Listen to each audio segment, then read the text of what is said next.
សួស្តីអ្នកនរគ្នាស្វាគមន៍មកកាន់ Channel របស់ខ្ញុំថ្ងៃនេះផងដែរខ្ញុំនឹងបង្រៀនអ្នកទាំងអស់គ្នាទាក់ទងនឹង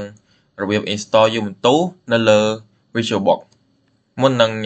យើង install បានយើងត្រូវតែទៅ download file របស់ Ubuntu ជាមុនសិន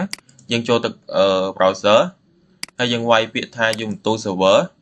ហើយយើង click លើ website Ubuntu server ហ្នឹងមកហើយយើងចូលទៅកាន់ alternative download នេះជា version ដែលយើងអាច download បានយើងអាចជ្រើសរើសមួយបានមាន22 24សម្រាប់ខ្ញុំបាន download version 22រួចហើយអញ្ចឹងទៅខ្ញុំសូមធ្វើការបង្ហាញពីរបៀបinstall ចូល VirtualBox តែម្ដងជាដំបូងយើងចូលទៅកាន់ VirtualBox មកហើយយើងចុចពាក្យថា new តែតងកន្លែងនេះដែរយើងដាក់ឈ្មោះVM ថ្មីរបស់យើងមកសម្រាប់ខ្ញុំដាក់Ubuntu server ហើយយើងធ្វើការជ្រើសរើសទីតាំងរបស់ VM មកខ្ញុំនឹងដាក់នៅ drive D ហើយតើតងកន្លែងនេះដែរយើងជ្រើសរើស file ISO ដែលយើង download មិញមកសម្រាប់ខ្ញុំចង់ដាក់ជ្រើសរើស2022ហើយយើងចុច next ទៀតមកសម្រាប់កន្លែងនេះដែរយើងបដូរឈ្មោះយើងរើសឈ្មោះថ្មីរបស់យើងមកហើយសម្រាប់ឈ្មោះគឺយើងអាចដាក់ឈ្មោះជាអក្សរធំបានទេវាតម្រូវឲ្យយើងដាក់អក្សរតូចទាំងអស់ហើយយើងជ្រើសរើស password ដែលយើងចង់បានមកហើយយើងចុច next ទៀតមកសម្រាប់កន្លែងនេះដែរគឺជា specify virtual hardware ដែលវាកំណត់ឲ្យយើងនេះសម្រាប់កន្លែងនេះដែរ RAM គឺខ្ញុំចង់បាន 8GB អញ្ចឹងទៅខ្ញុំនឹងយក8ទៅគុណនឹង1024វានឹងចេញវានឹងឃើញជា megabyte វាស្មើនឹង8192 megabyte តកតងនឹង CPU វិញខ្ញុំសូមធ្វើការយក4 core ហើយពេល design របស់ខ្ញុំធ្វើការយក 50G ហើយយើងចុច next ទៀតមកនេះវាហើយយើងចុច finish មកវានឹងចូល power up ហើយយើងធ្វើការរង់ចាំបន្តិចដើម្បីឲ្យវា power up វាចេញមកហើយកន្លែងនេះយើងចុចពាក្យថា install Ubuntu server មក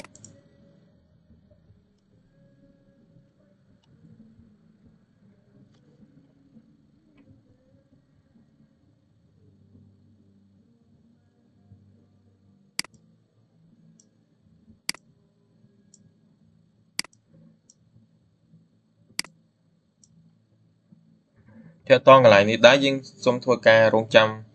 ឲ្យវា install យើងត្រូវរង់ចាំយូរបន្តិចនេះវាកំពុងតែ install ហើយ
សម្រាប់កន្លែងហ្នឹងដែរយើងត្រូវរង់ចាំរៀនយូរបន្តិចអញ្ចឹងទៅយើងសូមធ្វើការរង់ចាំបន្ត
បាទឥឡូវ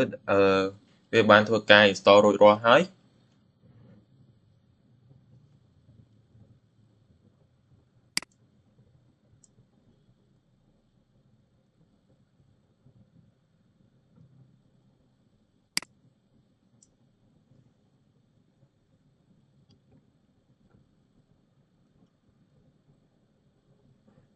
ឥឡូវខ្ញុំនឹងធ្វើការបង្ហាញអ្នកទាំងអស់គ្នាទាក់ទងនឹងcomment ពីរគឺទី1 Who am I ហើយនិងទី2គឺ PWD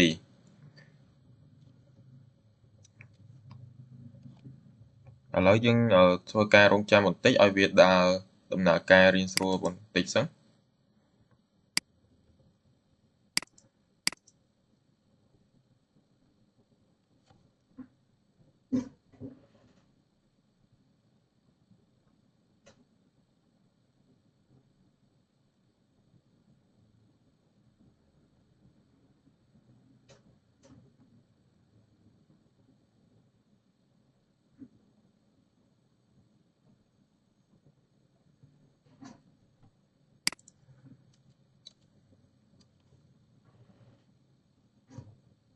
កន្លែងនេះដែរគឺយើង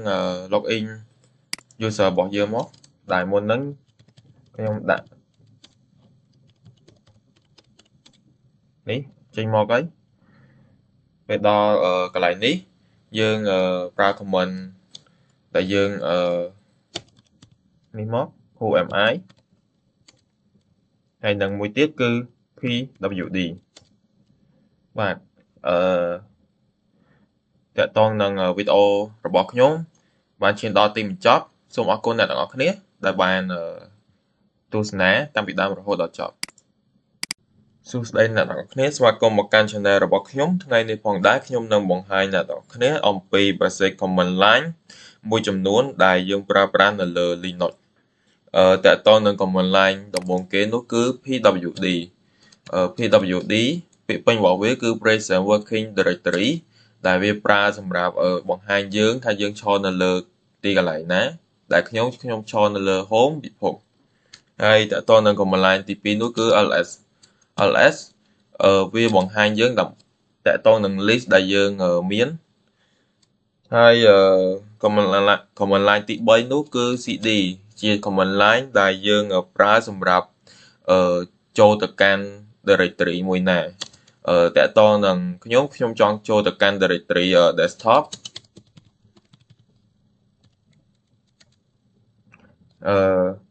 នេះយើងបានចូលទៅកាន់ directory desktop ហើយអញ្ចឹងយើងដាក់ ls មកថាយើងមានអីនៅក្នុង desktop នឹងអត់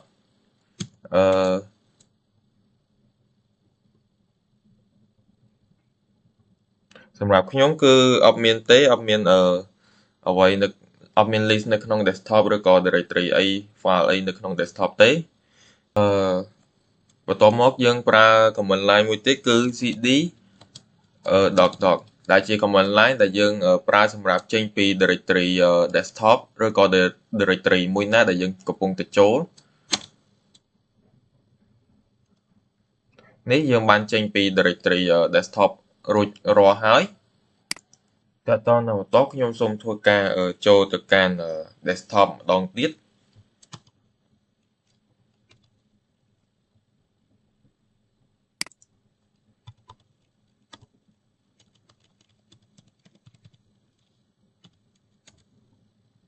ហើយ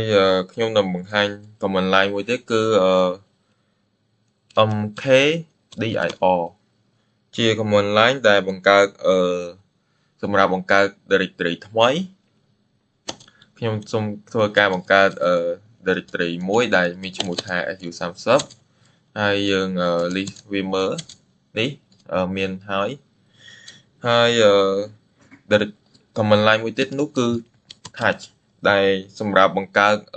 file ថ្មីដែលខ្ញុំសូមធ្វើការបង្កើត file មួយដែលមានឈ្មោះថា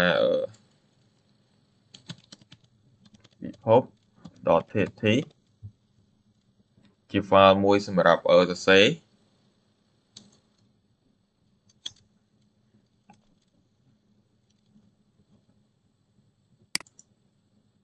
បន្ទាប់មកយើង list មើលទៅថាយើងមានបានបង្កើតជោគជ័យនៅនេះបានបង្កើត file មួយហើយនឹង directory ហើយតកតនឹង command line មួយទៀតដែលខ្ញុំបង្ហាញដល់អ្នកគ្នានោះគឺ echo ជា command line ដែលយើង return នៅអ្វីដែលយើងសរសេរមកវិញដែលខ្ញុំសរសេរថា hello world ហើយពេលយើងចុច enter មកវានឹង return ពាក្យនឹងមកវិញនេះ hello world តកតងនឹង command line echo នឹងដែរក៏យើងអាចប្រើសម្រាប់ import file ចូលទៅឯកសារដើម្បីចូលទៅកាន់ file យើងបានដែរដែលយើងអាចសរសេរម្ដងទៀត hello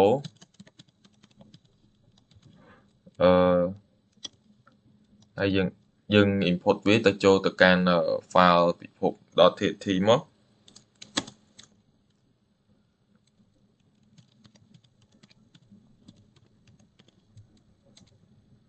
នេះវាបានបញ្ចូលហើយយើងមាន command line មួយទៀតដើម្បីយើងប្រើសម្រាប់ show នៅ file ដែលយើងបានបញ្ចូលមិញហ្នឹងគឺ cat ហើយយើងវាយពាក្យឈ្មោះ file យើងនឹងមកពិភព .txt មកនេះ hello ពិភពហ្នឹងគឺដែលខ្ញុំបញ្ចូលមុនហ្នឹងវាបានចូលនៅក្នុងពិភព .txt ហើយហើយក៏មាន command line មួយទៀតដែលយើងប្រើសម្រាប់បញ្ចូលឬក៏ edit file បានដូចគ្នាដែលវាមានឈ្មោះថា nano ហើយយើងវាយឈ្មោះ file ដែលយើងបញ្ចូលនោះមក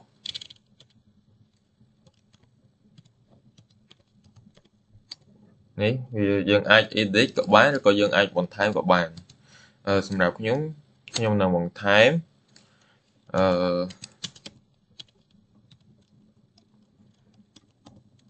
from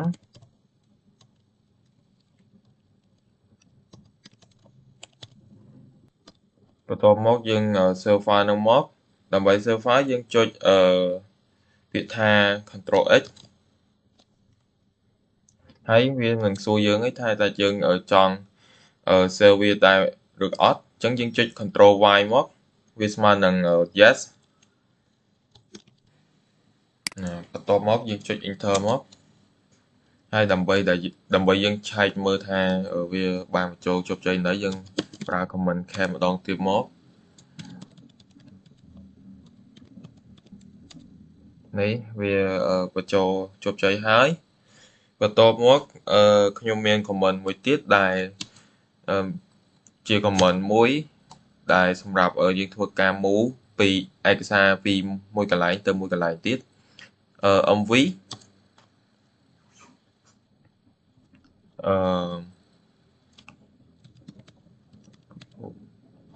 .txt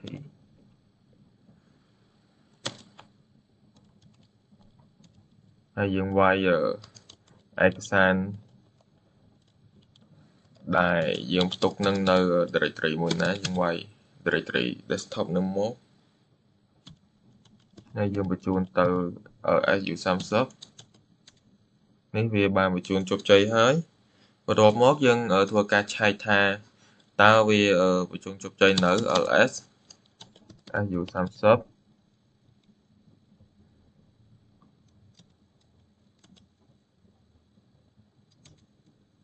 នេះវាបានបញ្ជូនជោគជ័យហើយបន្ទាប់មកយើងចូលទៅកាន់ directory នឹងមកតង់ទៀតមក cd su30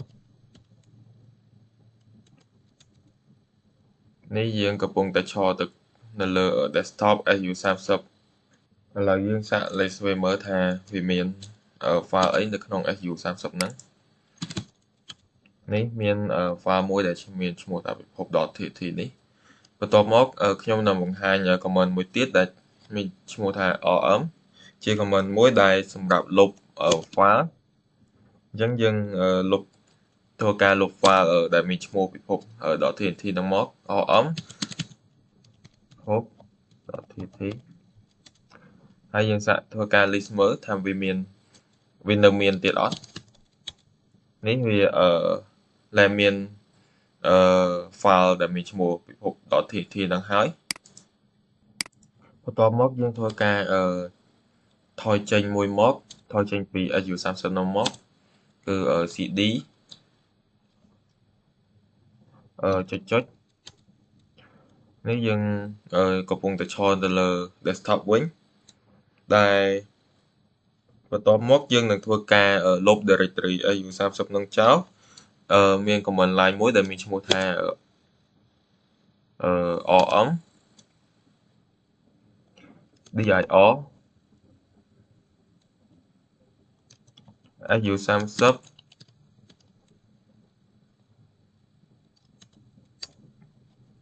នេះយើងបានលុបចេញរួចហើយអញ្ចឹងយើងធ្វើការ list វាមកថាវានៅមានអត់គឺវាឡើងមានហើយ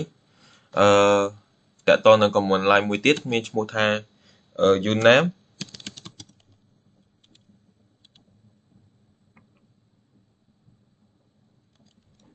ដែលជា command line សម្រាប់បង្ហាញថាយើងកំពុងតែប្រើ operation អីនេះខ្ញុំប្រើ operation លើ Linux ហើយcommand line មួយទៀតគឺ hostname ថាយើងប្រើ host មួយណាខ្ញុំប្រើUbuntu server បន្ទាប់មកយើងមាន command line មួយទៀតគឺជា command line សម្រាប់ update sudo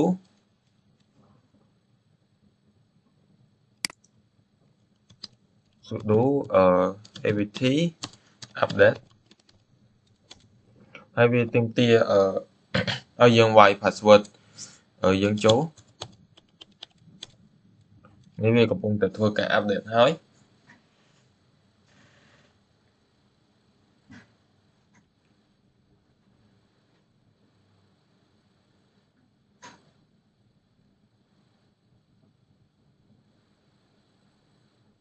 បន្ទាប់មកទៀតយើងមាន command line មួយទៀតគឺ sudo apt upgrade តែមួយទៀត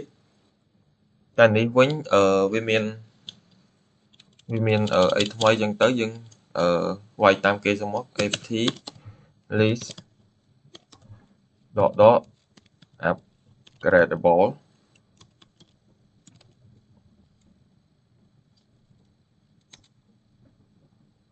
នេះយើងបានធ្វើការ update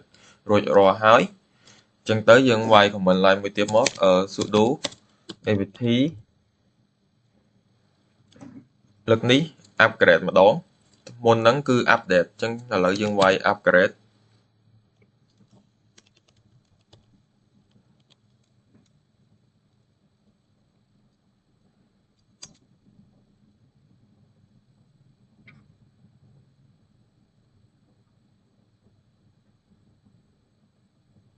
នេះចឹងទៅគេសួរថាយើងចង់ continue អត់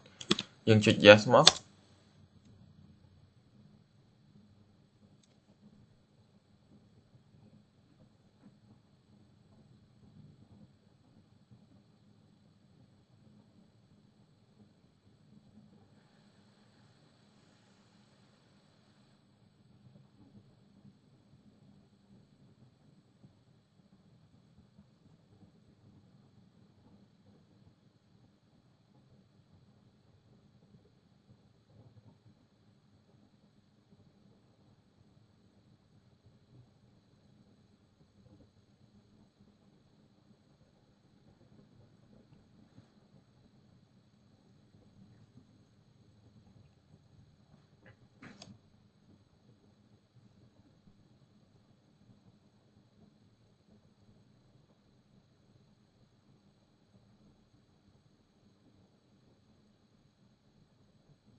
តាក់ទងនឹង command line របស់ខ្ញុំថ្ងៃនេះគឺចប់ប៉ុណ្ណឹងសូមអរគុណអ្នកទាំងអស់គ្នាដែលបានទស្សនាជំរាបសួរអ្នកទាំងអស់គ្នាស្វាគមន៍មកកាន់ channel របស់ខ្ញុំថ្ងៃនេះផងដែរខ្ញុំនឹងបង្ហាញអ្នកទាំងអស់គ្នាអំពី command ទាំងអស់នេះដើម្បី install SSH ហើយនឹង enable វាដើម្បីយកទៅប្រវេសនៅលើ PowerShell អញ្ចឹងជាដំបូងយើងបើក VisualBox មកហើយ run Ubuntu server មកហើយយើងcommand សរសេរ command មួយដើម្បី update បើយើងមានអ្វីថ្មីដើម្បី update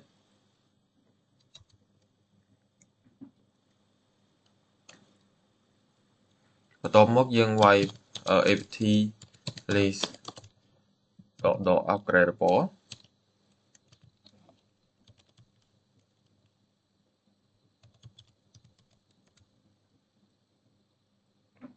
ពេលហើយយើង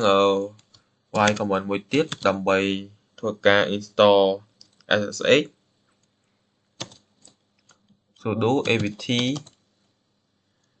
install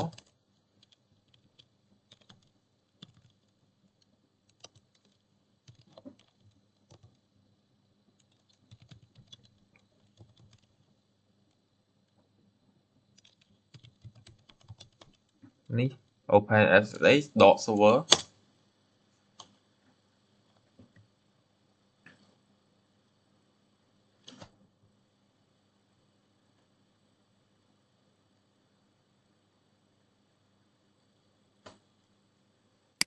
បន្ទាប់មកយើងប្រើប្រាស់ command មួយនេះដើម្បី turn on SSH ដើម្បីឲ្យវាចាប់ផ្ដើមឥឡូវហ្នឹង sudo system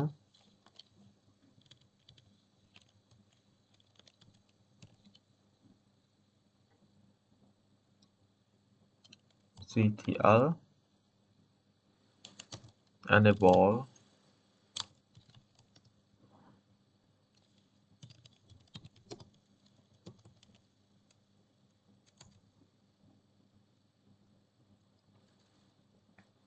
នេះវា enable ឯងចឹងទៅបន្ទាប់មកយើង check status របស់វាថាវា active នៅ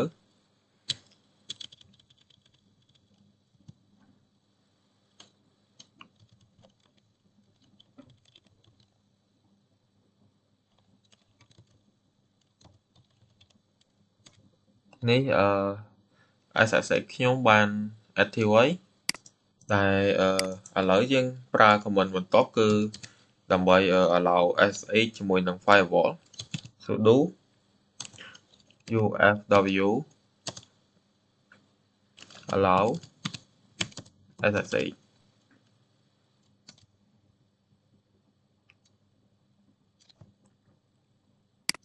ដែលបន្ទាប់មកយើងទៅឆែក IP របស់យើងថា IP របស់យើងមានប្រមាណមាន IP អីនេះ IP របស់ខ្ញុំចេញមកហើយតែឥឡូវយើងចូលទៅកាន់ Windows PowerShell ហើយយើងធ្វើការ ping IP របស់យើងចូលមក192.168.0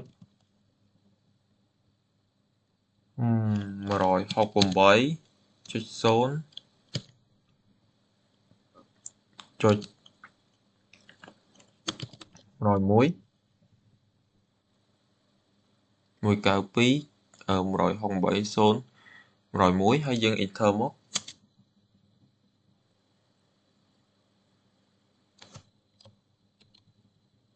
ដែលបន្ទាប់មកយើងប្រើប្រាស់ command មួយនេះដើម្បីប្រើ connect Windows ទៅកាន់ Linux តាមរយៈ username របស់យើងហើយនិង IP ដែលយើងវាយមិញហ្នឹងហើយusername របស់យើង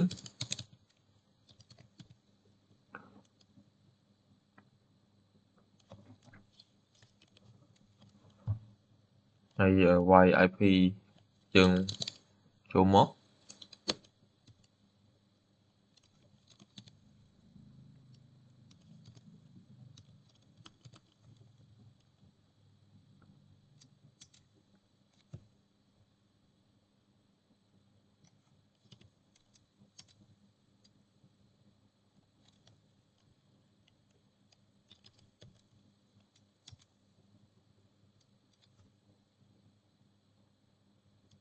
ហើយ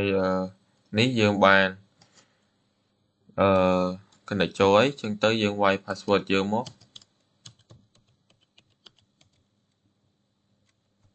នេះវាបាន connect ចូលហើយបន្ទាប់មកយើងធ្វើការ check មកថាវាបានត្រឹមត្រូវអស់នៅចឹងយើងដាក់ HMI មកវាចេញឈ្មោះយើងអត់នេះឈ្មោះពេលដល់មួយទៀតគឺ hostname នេះយើងប្រើ Ubuntu server វាដំណើរការសម្បូរអស់ហើយអញ្ចឹងសូមអរគុណអ្នកទាំងអស់គ្នាវីដេអូរបស់ខ្ញុំចប់តែប៉ុណ្្នឹងសូមអរគុណច្រើនសួស្តីអ្នកទាំងអស់គ្នាស្វាគមន៍មកកាន់ Channel របស់ខ្ញុំសាជាថ្មីហើយថ្ងៃនេះផងដែរខ្ញុំនឹងបង្ហាញអ្នកទាំងអស់គ្នាអំពី command សម្រាប់ត្រួតពិនិត្យ hardware និង system control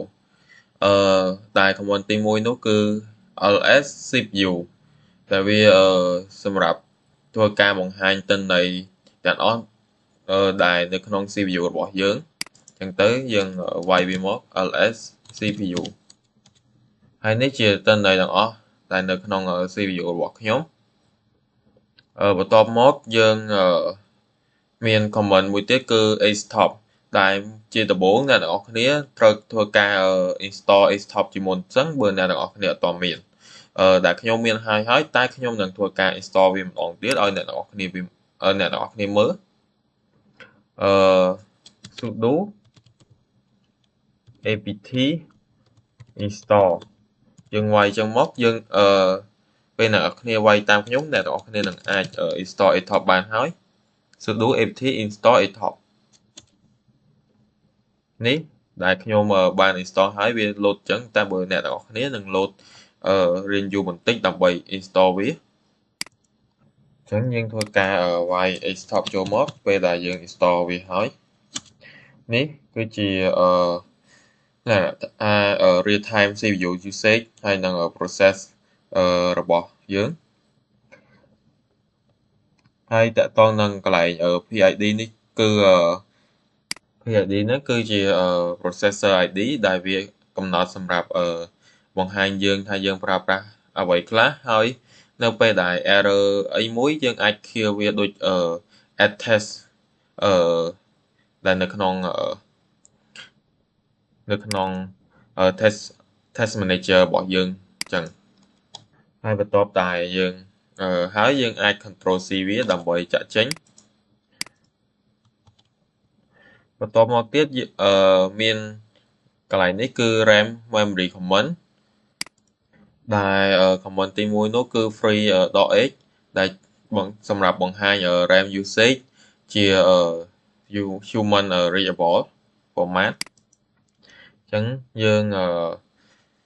វាយវាមក free.h នេះវាចេញមកអី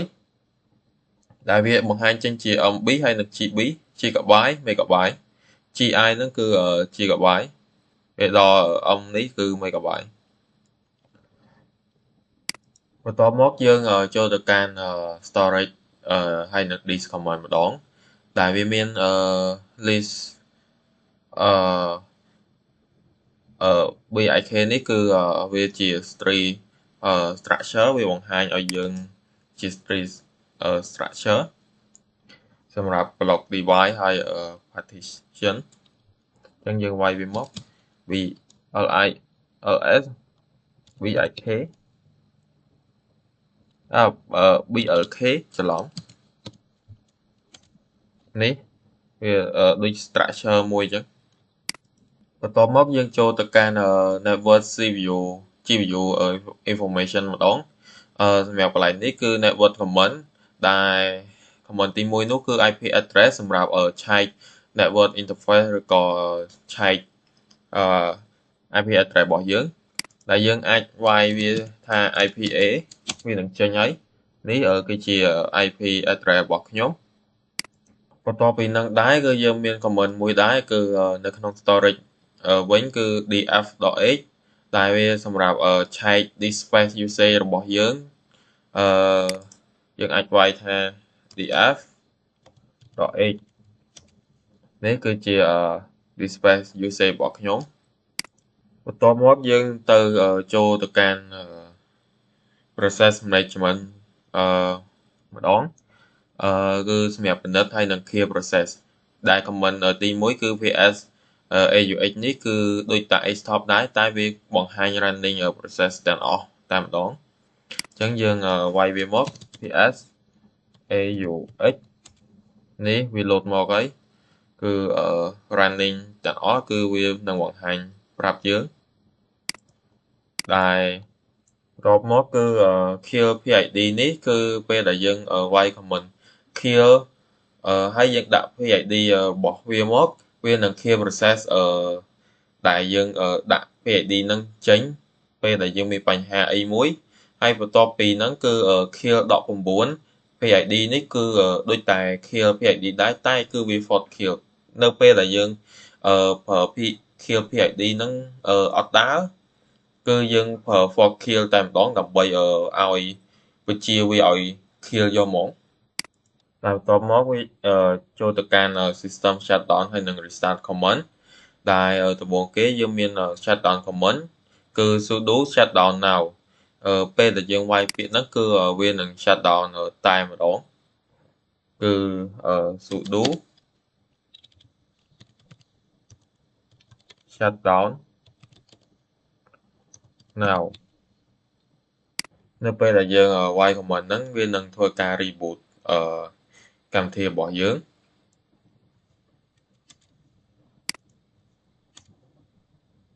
នេះវាបាន reboot ហើយអញ្ចឹងទៅយើងសូមធ្វើការរងចាំវាវិញយើងចូលទៅហើយយើងបើកpop OS ម្ដងទៀតតែវាហ៊ានធ្វើការយូរបន្តិច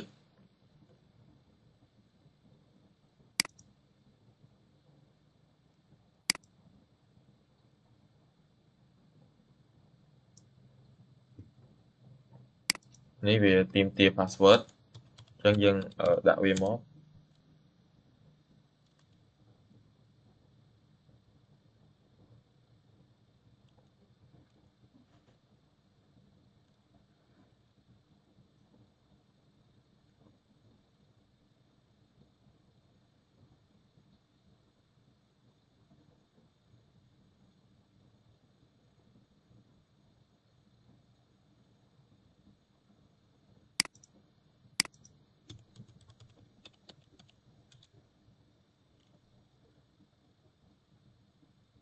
នេះយើងបានចូលមកវិញហើយយើងធ្វើការរងចាំវាទៅហើយយើងបើក terminal វិញមកនេះវា load មកហើយដែលមុនហ្នឹងគឺcommand sudo shutdown now ហ្នឹងគឺវា shutdown តែម្ដងតែវាអត់ reboot ទេតែមួយទៀតគឺ sudo shutdown .o now អាហ្នឹងគឺវាឡើងថាដូចបែបreboot គឺដូច restart អញ្ចឹងអានេះ shutdown តែអានេះដូច restart គឺវាrestart ម្ដងឲ្យយើង reboot កម្មវិធីឲ្យយើងម្ដងទៀតដែលយើងអាចវាយ sudo shutdown ហើយដាក់ពាក្យ .o now ទៅវាចេញហើយតែខ្ញុំសូមធ្វើការអត់វាយទេព្រោះខ្ញុំបង្ហាញអានេះហើយតែ command មួយទៀតនោះគឺ sudo shutdown .h + 10ហ្នឹងគឺវាជា command មួយដើម្បី schedule shutdown នៅពេល10នាទីក្រោយពេលដែលយើង run command ហ្នឹងហើយ10នាទីក្រោយមកវានឹងshutdown ឲ្យយើងតែម្ដងបាទហើយតកតងនឹង command ដែលខ្ញុំបង្ហាញនៅថ្ងៃនេះគឺមានតែប៉ុណ្្នឹងទេសូមអរគុណអ្នកទាំងអស់គ្នា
សួស្តីអ្នកទាំងគ្នាស្វាគមន៍មកកាន់ Channel របស់ខ្ញុំថ្ងៃនេះផងដែរខ្ញុំនឹងបង្ហាញអ្នកទាំងគ្នាអំពី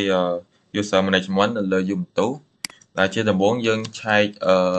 current user របស់យើងសិនគឺយើងដាក់ whoami ហើយបន្ទាប់មកយើងវាយ pwd ដើម្បីឆែក current directory បន្ទាប់មកយើងដើម្បីយើងបង្កើត user ថ្មីយើងវាយ sudo user add ហើយយើងដាក់ឈ្មោះមួយមកសម្រាប់ខ្ញុំដាក់ឈ្មោះថាពិភព Kim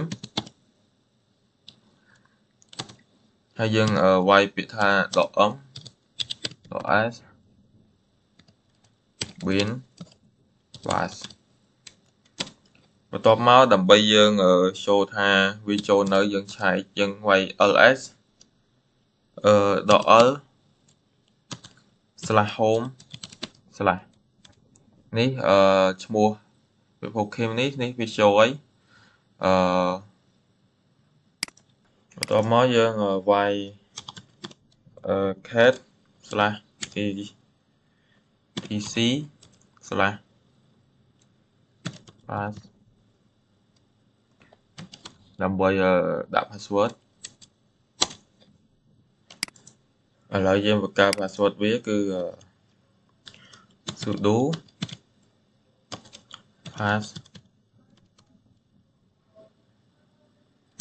ហើយយើងវាយឈ្មោះមិញមក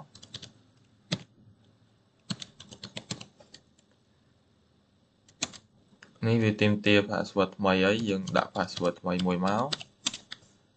បន្ទាប់មកយើងថែមម្ដងទៀតនេះគឺ success ហើយដើម្បីយើងចូលទៅកាន់ user ហ្នឹងយើងវាយ su ហើយយើងឈ្មោះដែលយើងបង្កើតមិញហ្នឹងហើយវាទាមទារ password គឺយើងវាយ password ដែលយើងបង្កើតមិញហ្នឹងដែរនេះយើងបានចូលអីគឺ home នេះពិភព Kim នេះបន្ទាប់មកយើងវាយ cd ហើយបន្ទាប់មកយើងចុច whoami ហើយយើងនៅ current user មួយណានេះយើងនៅ current user ពិភព Kim បន្ទាប់មក pwd ម្ដងទៀតដើម្បី show ថាយើងនៅណាយើងនៅ home ពិភព Kim នេះបន្ទាប់មកយើងបង្កើត folder មួយអញ្ចឹងយើងដាក់ mkdir ហើយយើងដាក់ folder ឈ្មោះយើងមកយើងដាក់ test អញ្ចឹងមកបន្ទាប់មកយើងបង្ហាញគឺ ls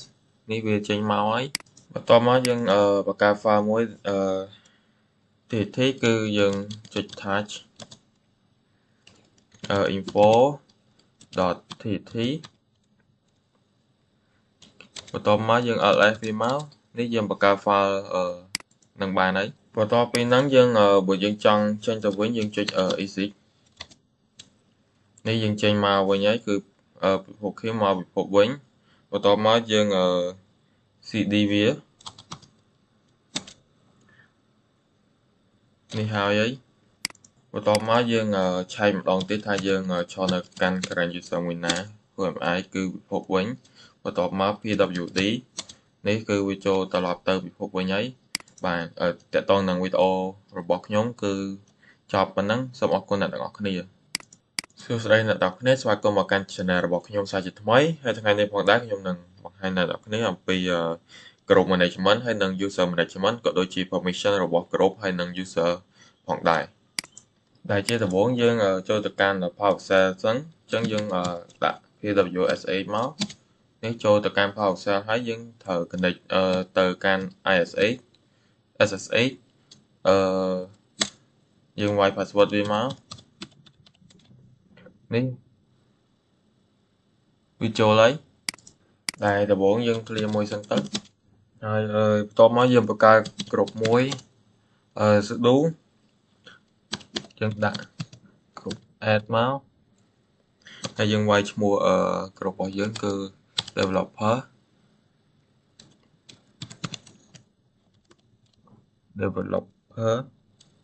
បន្ទាប់មកយើងវាយ password មួយ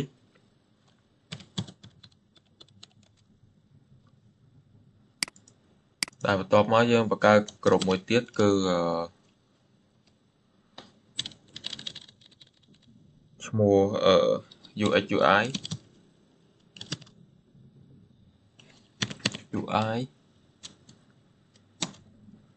បន្ទាប់មកយើងបង្កើតក្រុមមួយទៀតមកឈ្មោះDevOps ហើយយើងវាយ cat /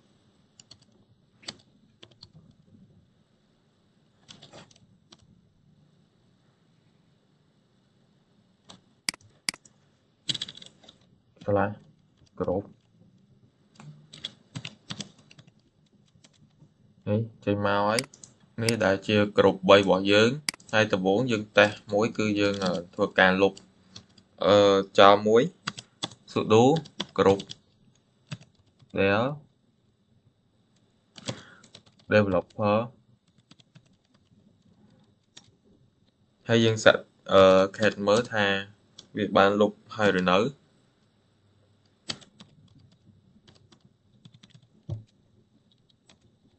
នេះលុបហើយនៅសល់តែ2នេះទេអញ្ចឹងបន្ទាប់មកយើងបង្កើតវាឡើងវិញមកអញ្ចឹងយើងដាក់sudo ក្រុម add ហើយ developer ដែរមកបន្ទាប់មកយើងcat វាមើលមួយមកនេះចេញមកវិញហើយគឺនៅខាងក្រោមនេះ developer 3នេះបន្ទាប់មកយើងទៅបង្កើត file .tat របស់របៀប3ហ្នឹងអញ្ចឹងយើងប្រើ touch developer developer underscore process .tat បន្ទាប់មកUX UI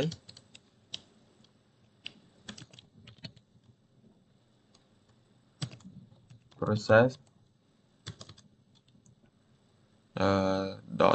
.tt DevOps មួយទៀត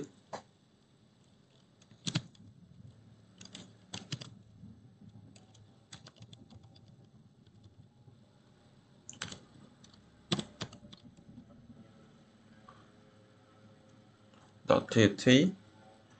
ហើយយើង enter មកបន្ទាប់មកយើងធ្វើការឆែកវាមក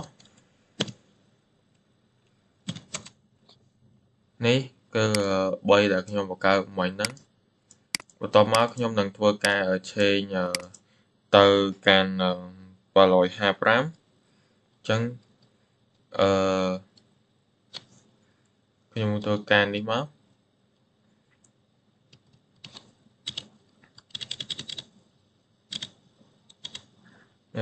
ch mode 755ហើយយើង enter មកបន្ទាប់មកយើងទៅឆែកវាឥឡូវយើងបានកែហើយ file 3ហ្នឹងទៅកាន់750ទៅកាន់ file 755នេះបន្ទាប់មកយើងកែ DevOps របស់យើងនេះទៅកាន់ទៅធ្វើជា owner អញ្ចឹងទៅដំបូងយើងវាយមកmod 750វិញ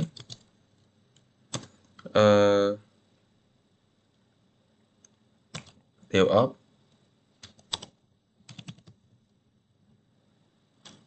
underscore process underscore .tt បន្ទាប់មកយើង ls វាមើលមកនេះគឺ DevOps របស់យើងបានបដូរទៅកាន់750ហើយបន្ទាប់មកយើងចូលទៅកាន់ nano ក្នុង DevOps ហ្នឹងគឺយើងដាក់ណា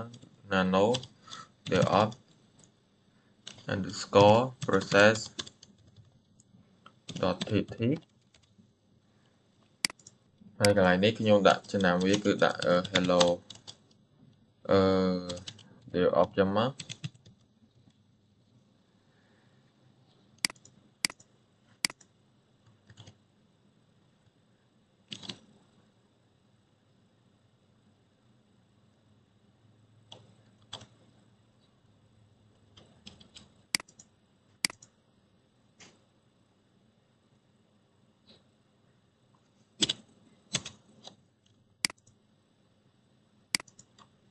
តមកយើងទៅបដូរឈ្មោះវា3ហ្នឹងតែវាជាប់ឈ្មោះខ្ញុំអញ្ចឹងទៅខ្ញុំដូរទៅ developer វិញអញ្ចឹងដំបូងយើងវាយ sudo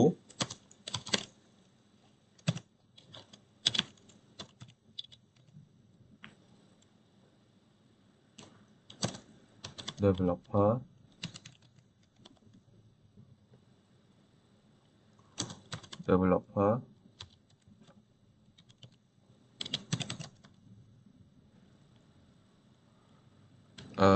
underscore process .txt បន្ទាប់មកមួយទៀតគឺ UX UI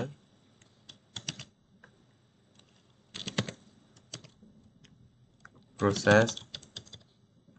.txt ហើយ DevOps underscore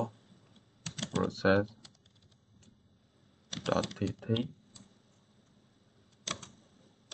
យើងឲ្យវាមើលមកដែលខ្ញុំច្រឡំថាដូរទៅ developer ទាំងអស់អញ្ចឹងខ្ញុំសូមដូរម្ដងទៀតគឺ sudo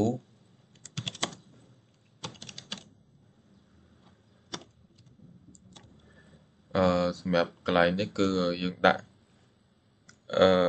DevOps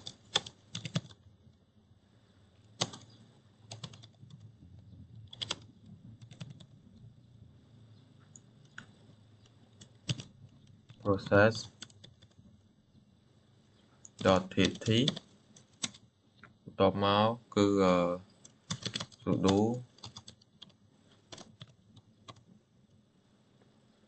UX UI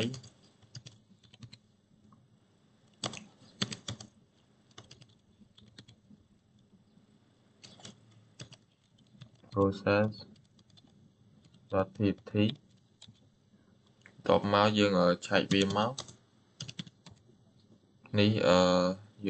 UX UI គឺឈ្មោះវាត្រឹមត្រូវអស់ហើយ DevOps developer តែបន្ទាប់មកយើងអត់តបង្កើត user ទេអញ្ចឹងយើងបង្កើត user ទៅទាំង3ហ្នឹងមកគឺ sudo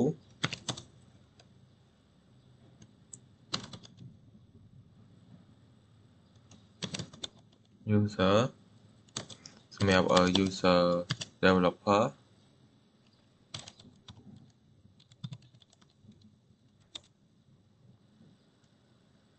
ហើយយើងវាយ password វាមួយមក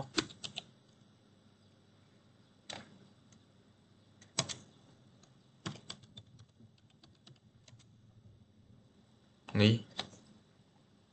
ហើយចេញកន្លែងនេះមកយើងដាក់ user សម្រាប់ developer មក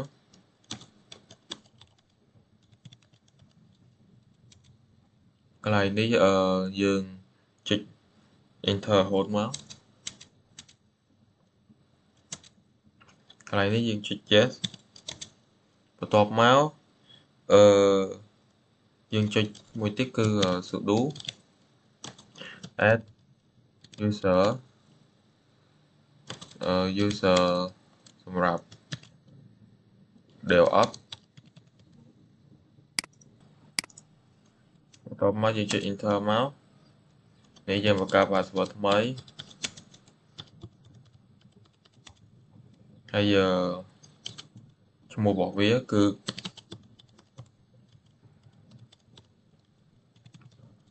op ហើយយើង enter រហូតមកអានេះយើងចុច y មកបន្ទាប់មកយើងបង្កើតមួយទៀតគឺសម្រាប់ user UX UI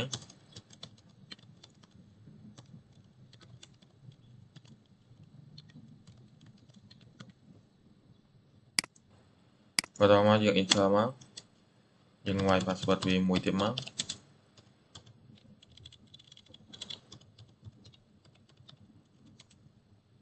យើងដាក់ឈ្មោះមក user UX UI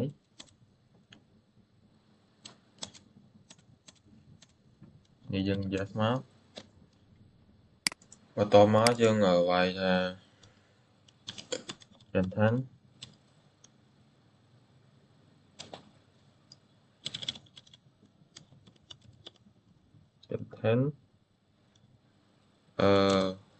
pass WD ដើម្បីយើងមើលថា user របស់យើងបង្កើតទៅចេញជា big bash ហើយនេះ user dev ops ហើយនិង developer big bash បន្តមកទៀតយើងចូលទៅកាន់ user developer របស់យើងអញ្ចឹងយើងវាយ user developer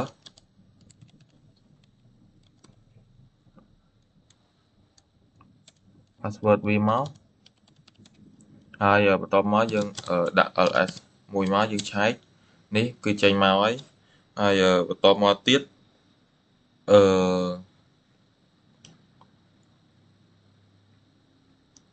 បន្តមកយើងទៅកាន់យើងសាកទៅកាន់ cat dev ops ម្ដង process .tt ថាវាចូលអត់នេះគឺ access របស់យើង permission deny អញ្ចឹងមកយើង access យើងសាកទៅ test UX UI ម្ដងអញ្ចឹងsu user UX underscore UI password ls នេះហើយយើងសាកcat វាមួយថាចេញទៀតអត់ cat dev ops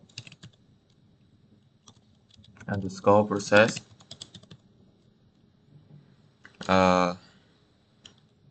.tt នេះpermission deny ដែរអញ្ចឹងយើង access វាមកហើយយើងចូលទៅកាន់ user dev ops ម្ដងpassword ls.l នេះហើយបន្ទាប់មកយើងទៅកាន់ cat dev ops នេះ hello dev ops ដែលវាបានឲ្យ permission នេះសម្រាប់ dev ops អញ្ចឹងវានៅក្នុង dev ops ហ្នឹងយើងឲ្យ permission បានតាក់ទងនឹង UX UI ជាមួយនឹង developer វាអត់ឲ្យ permission ដើម្បីចូលទៅកាន់ file មួយនឹងដែលនៅក្នុង dev ops process ហ្នឹងទេអញ្ចឹងវីដេអូរបស់ខ្ញុំបានចប់ប៉ុណ្ណឹងសូមអរគុណអ្នកទាំងអស់គ្នា